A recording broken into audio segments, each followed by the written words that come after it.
Hello អ្នកទាំងអស់គ្នាថ្ងៃនេះខ្ញុំចង់សួរគ្នាយើងបន្តិចខ្ញុំលើកគេល្បីណាគេថា AI វាអាចធ្វើការបានគ្រប់យ៉ាងពាក់ព័ន្ធជាមួយនឹង software អីហើយឬក៏ជំនាញអីផ្សេងអញ្ចឹងទៅឥ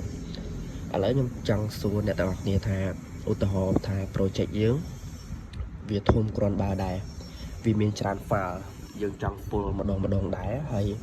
ចំពោះ code មួយ file នីមួយៗសុទ្ធតែ 5000 line ចេះឬក៏1000 line 2000 line ទៅតាម option នីមួយដែលវាធ្វើការអញ្ចឹងទៅចង់សួរថា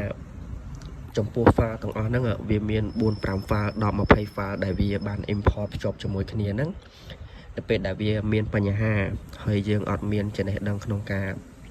ដោះស្រាយជាមួយនឹង program ហ្នឹងទេយើងប្រុង copy code មក folder ហ្នឹង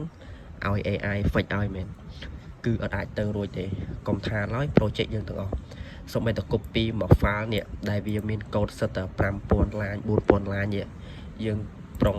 control A ហើយផាសចូល AI ទាំងអស់មែនដែលវាអាច fix ឲ្យយើងបានគឺវាពិបាកមែនទែនក្នុងការដោះស្រាយបញ្ហាទាំងអស់ហ្នឹងអ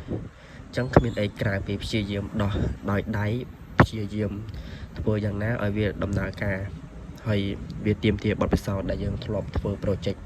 បែបហ្នឹងពីមុនមកអញ្ចឹងនេះគឺជា tool របស់យើងដែលយើងបានរៀបចំវាមក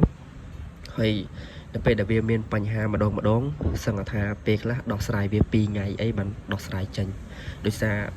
រាល់ function នីមួយគឺយើងអត់អាចទៅសេ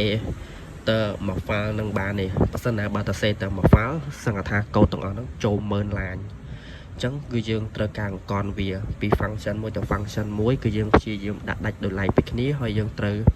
import បញ្ចូលគ្នាដើម្បីឲ្យវាដំណើរការបានអញ្ចឹងសរុបមកវិញគ្មានអីក្រៅពីការ